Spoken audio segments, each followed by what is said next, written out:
some rain badly. Hello and welcome to Brimwood Farm. It's a beautiful day here, so I hope you can join me as we catch up on a few jobs. Look at all this grass! This was not supposed to be here. We were supposed to have started the market garden way before this grass got a chance to get this tall. But with this current situation, obviously we haven't been able to. It's got really long, and you can also see, the kind of this verge area, and this is where the bunnies come out of the hedgerow and nibble it all down, and then you get into the grass. That this was going to be across the whole field, but our tenant farmer is going to put some silage in there, which is just grass that he's going to then turn into silage, although it's a bit late in the year now, so I'm not sure what he's going to do with that. But then obviously we've got this patch that's left, and it was supposed to get covered way before the grass got this long, but we're going to start strimming it down today. So we're not here full time yet. I can't obviously get it all done today, but we're just going to start. So we did a test strip. So this test strip is to show kind of the length of the bed. So this is a 50-foot bed, and when this is stretched out properly, it's a metre. It's really bad fabric because you can see where the grass has grown up and made it poofy, and then the dogs come across and jumped on it, and the dogs jumped straight through it and ripped it in several places, but we won't talk about that. So the plan is I'm going to start strimming. I'm going to trim some patches down, and then I'm going to bring in some of the cardboard and the feed bags that we've got, and I'm going to start trying to peg them to the ground just with ted pegs and stones and things. I've sourced some compost. There's a really good company near us. They actually grow mushrooms, so they have sheds full of really rich mushroom compost, and you can just rock up, and I think it's £1.50 to fill like a 20k feed sack. They've done a really good deal, so they are going to deliver us 29 tons of compost for just over £600, which is amazing.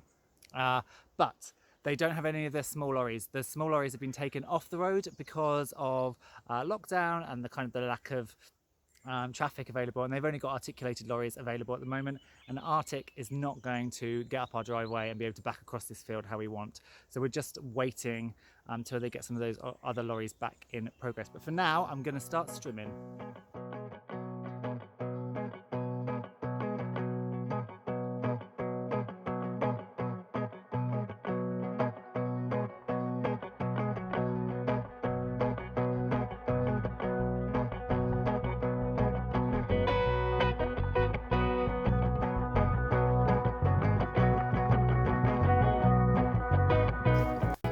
That's the problem with battery operated tools. They run out really quickly, so that's all I've managed to get done. I do like electric tools though, rather than petrol, because it means that when we're here with solar power, we can basically generate our tools from the sun.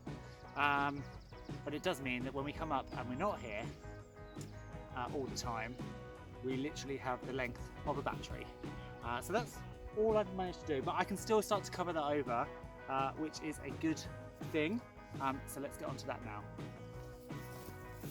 Well, I forgot that obviously I've also got my scythe, so I could scythe this grass, and it is something I probably will do in the future. However, again, because of lockdown, my scythe is in the old caravan on site that's been here for decades and fallen apart, and there's a huge great bramble thicket surrounding that caravan now. So rather than try and smash my way through the brambles and get absolutely prickled to pieces, I'm just going to carry on with what I'm doing, and I will try and retrieve it another time. Down here we have some cardboard and some old feed sacks, and my goodness, when you look at what there is to do and then you look at the amount of feed sacks, it seems ridiculous. But again, we are doing this, we're on a budget. We are doing this with the tools that we have and with the things that we can scavenge, because we need to save the bulk of the costs for big infrastructure. So the polytunnel, the compost. So we're making do, and we're just doing what we can. The idea, and I've done a test of this already, is that we will peg these down, lie these on the ground. Now, we wouldn't need to peg them down if we had the soil, because you put the compost straight on top, and then that would be enough to weigh it down. Obviously, we don't have the compost, so I'm going to have to peg them down with old tiles, broken tiles, pegs and all that sort of thing. We will smother this in the cardboard. Now, I'm not going to take away all of the stuff that I've trimmed down, all of this old grass, because actually that's organic. This is going to break down, and as it breaks down, it's going to add moisture to the ground, and it's going to bring bugs and worms up from the ground. So underneath the cardboard, you're creating this layer of biodiversity, which is going to help break up this really, really hard soil and bring life back to it. And then what you'll do is what I'll do, and what you do in the no dig version, is you pile your compost on top, you plant directly into your compost, and then as the moisture breaks these down, the little roots then go down and they grow through the cardboard, and this all gets broken away, and then you've created this brand new soil structure. So that's what I'm going to do now. I'm going to start laying some of this out. I'm going to go as till I've used up all of this, or I've run out of pegs and things to peg it down with. We will see which comes first.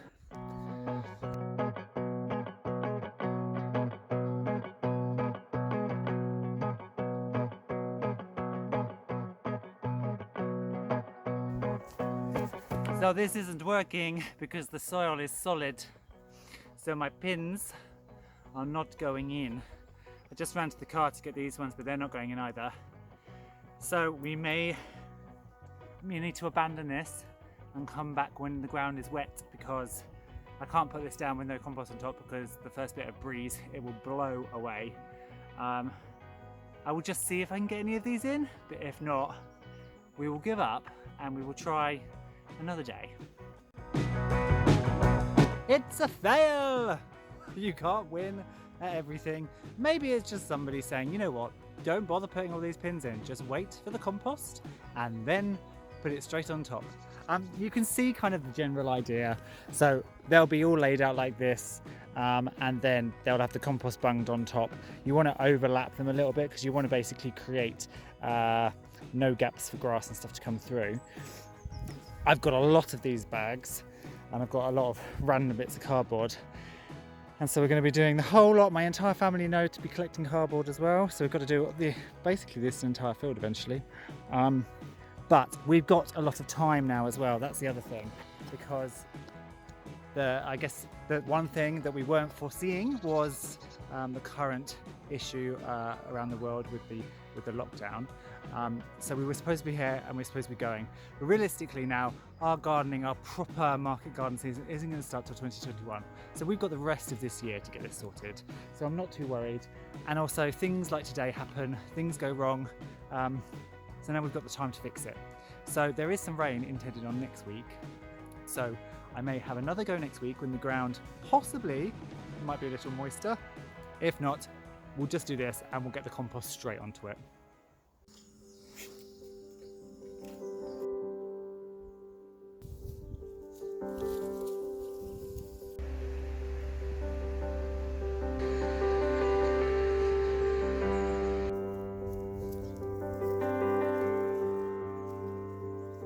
So with that, I thought we'd come and check in on the wildflower meadow and see what's going on. And look, my favourite time of the year. It's all started to come out. These oxeye daisies are just fabulous.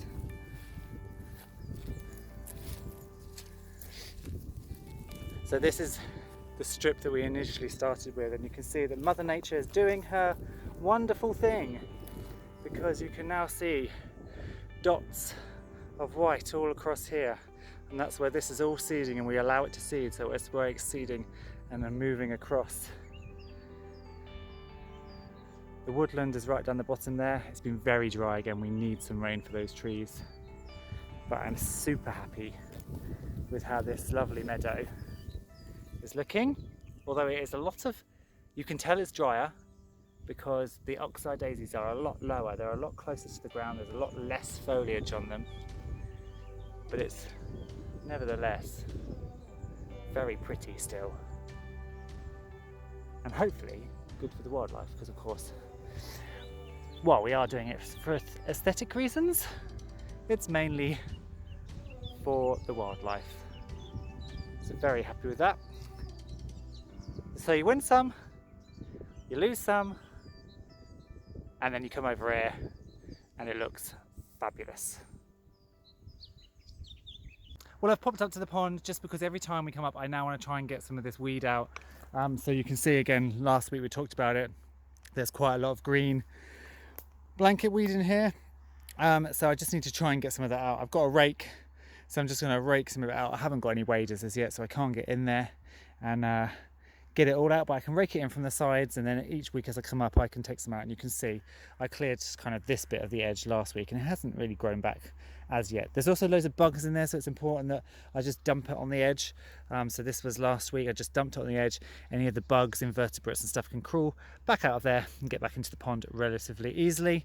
So we're going to crack on with that and clear that out a bit.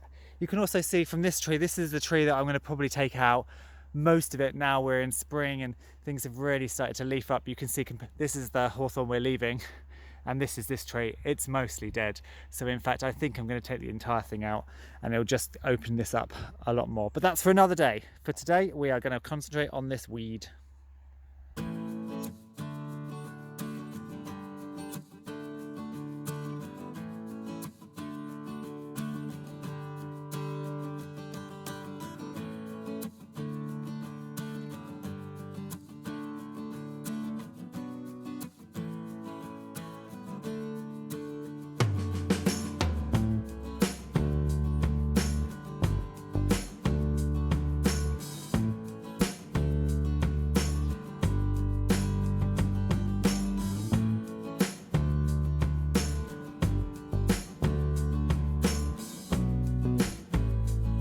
So it's a process that takes quite a long time, but if I do a bit every day when I'm here and every week as we're coming up, it will get cleared over time. And actually, it's actually pulling out, as long with the pondweed, it's pulling out a lot of this old detritus. So leaves and wood and twigs and things, all that are going to sit in that pond and break down and just make it even more stagnant. So the more that this I can get out, the better as well. And also it deepens the water, because all of this was sat on the bottom, and now the amount of water is actually deeper for things to swim around in. So we will continue to do that on an ongoing basis. I'll do a little bit more, but yeah, we are getting somewhere and we're making some progress.